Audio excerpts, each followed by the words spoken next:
Alright everyone, Kamala Harris really screwed it with her first test of how she's going to talk to certain voting blocks that are very important in Minnesota and Michigan. She came out with a rally the other day, of course, and there were some protesters in the back, Gaza protesters specifically. And she did the mean girl thing, I'm speaking right now. She lapsed into Ebonics several times during her speech as well, which was additionally funny. When they start protesting, she didn't read the room right. You gotta understand, Donald Trump is unequivocally on side Israel. Naturally, for left-wing and especially younger voters who have a much more balanced opinion on Israel, Gaza, and similar issues, you would want to strike a counterbalance and say, well, here's what she should have done when they started protesting. She should have said, I hear you, I understand your fears, I understand your concerns, I care about them, and we will be able to address them moving forward. That would have been an A-plus response. Instead, her response was to say, well, I'm the big lady on stage. I happen to be speaking right now. Well, I mean, that's fodder for your core fan base, but they were already going to vote for you anyway. These people don't really have a voting home right now, and they already got done boycotting Joe Biden's administration not that long ago. This is an unmitigated fucking disaster for the Kamala Harris campaign, and this is exactly what I predicted would happen. As she goes out in public, and Trump needs to drag her out into the public as a spectacle as often as possible, she will make big errors. She's not well-spoken, she can't read the room, she's incoherent half the time, and meanders around semi-coherently the better half of the time, and that's Kamala Harris's speaking skills in a nutshell. All you have to do is make sure that she makes more such gaffes.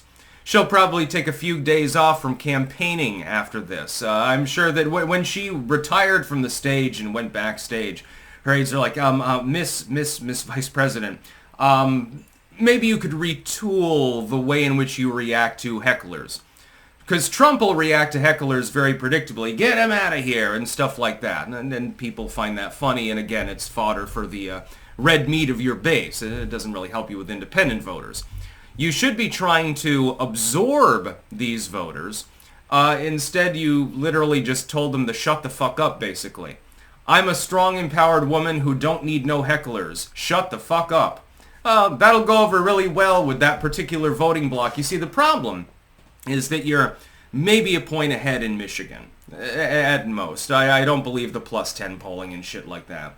You've got a large Islamist voting base there that may very well sit it out. Like the imams are literally telling people, don't bother going and voting. You know, Trump is pro-Israel, you can't really vote for him. But if the other side of the ticket ain't cutting it, well, maybe we go with RFK Jr. or something like that. That hyper-religious voting bloc of a few 100,000 people is disproportionately important in a place like Michigan. There's also a smaller but also disproportionately powerful number in Minnesota. You're obviously trying to pick off Minnesota with Tim Walz as your choice of running mate, but you just failed your first most important test with regards to actually connecting with these voters. If you do it again, you're fucked. You're probably not going to win either state. I would expect this to affect polling mildly, but in an election where things right now are pretty fucking close, when you've got a candidate who is known for making extreme errors, Kamala has done this dozens of times, and you've got months left in campaigning, you can expect more. And if you get anything more out of that, then Kamala loses the election. This is why I'm not black-pilled about Trump's chances despite all the push polling. Just let Kamala be Kamala. Let her make mistakes. When she does the girl boss thing, you ain't talking down to me. I've got hot sauce in my handbag. Who does it fucking remind you of? It reminds you of Elizabeth Warren, the plantation mom, pretending that she likes Rolling Rock. It reminds you of Hillary Clinton. You know, I'm a strong, empowered woman, and you're going to listen to what I say. Well, that's not what you need on the diplomatic world stage at the moment. It's really not. And there are some people on the left who haven't gotten the memo, but that's not the kind of leadership that we need right now. This was a big failure. Really big. She's in Detroit, of all places in the fucking world. She decides to talk down to the protesters that are there.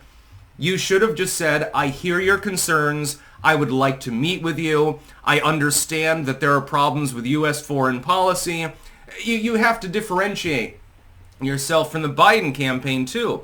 The more closely associated she is with the Biden campaign, which is dead, and there were FEC filings that were a little weird the other day, and I don't exactly know what's going on, so I won't weigh in on it, but it looks a little bit suspicious, a little bit fishy.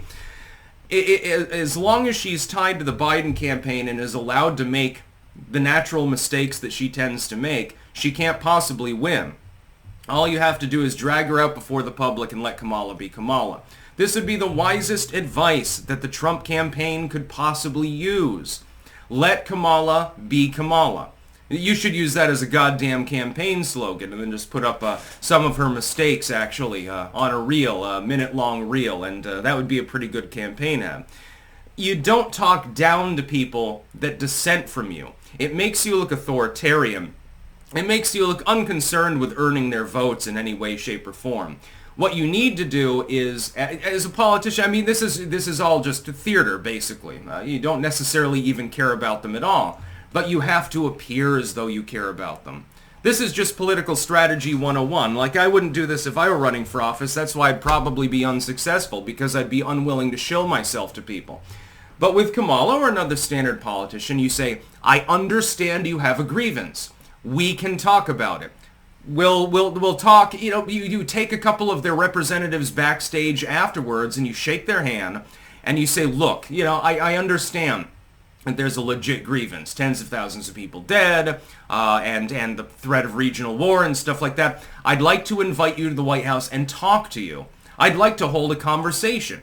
I give a shit about your opinions. Well, you'd be gobbling up hundreds of thousands of votes, but instead you totally alienated these people.